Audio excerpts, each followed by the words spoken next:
Good morning! Eto, habang pinapanood ko ang aking online training course, may nagustuhan akong isang linya na nais kong i-share sa inyo.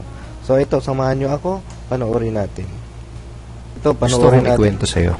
Alam mo ba na dito sa Pilipinas ay may 6 hanggang 9 na bagyong dumarating kada taon? Isang araw, may malakas na bagyong dumating at umulan ng walang tigil. Nagsilikasan na lahat pero may isang naiwan at na-stranded sa bubong. Si Michael.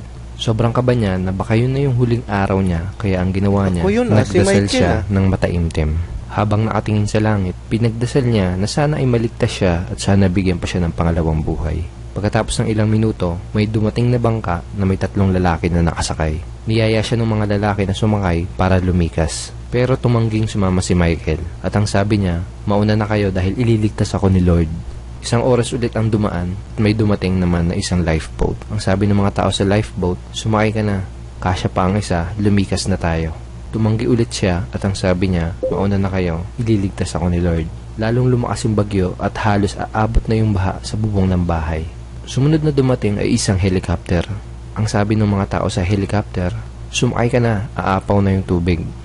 Nagbatigas pa rin si Michael at ang sabi niya lang, umalis na kayo, ililigtas ako ni Lord. Sa sobrang lakas ng hangin, napilitan umalis kaagad yung helicopter. Naiwan siyang mag-isa.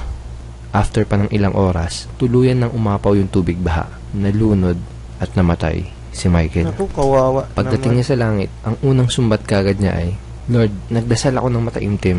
Bakit hindi mo sinagot yung panalangin ko? Bakit mo ako pinabayaan? At bakit hindi mo ako niligtas? May malakas na boses siyang narinig at ang sabi, nagpadala ako ng bangka, lifeboat at helicopter para sagipin ka. Pero pinalampas mo lang lahat. Bakit ka nagpaiwan? Wow. Minsan katulad din natin si Michael, humihiling at nagdadasal tayo na sana dumating na yung magbibigay sa atin ng magandang pagbabago. Minsan nagdadasal tayo na sana dumating na yung magpapaganda ng sitwasyon natin sa buhay. Minsan nagdadasal tayo na sana dumating na yung mag-aahon sa atin mula sa pagkakalubog. Minsan nagdadasal tayo na sana dumating na yung tutulong sa atin para yumaman o umasenso. Hindi aksidente na napunta ka sa website na to. Hindi aksidente na napanood mo ang video na to.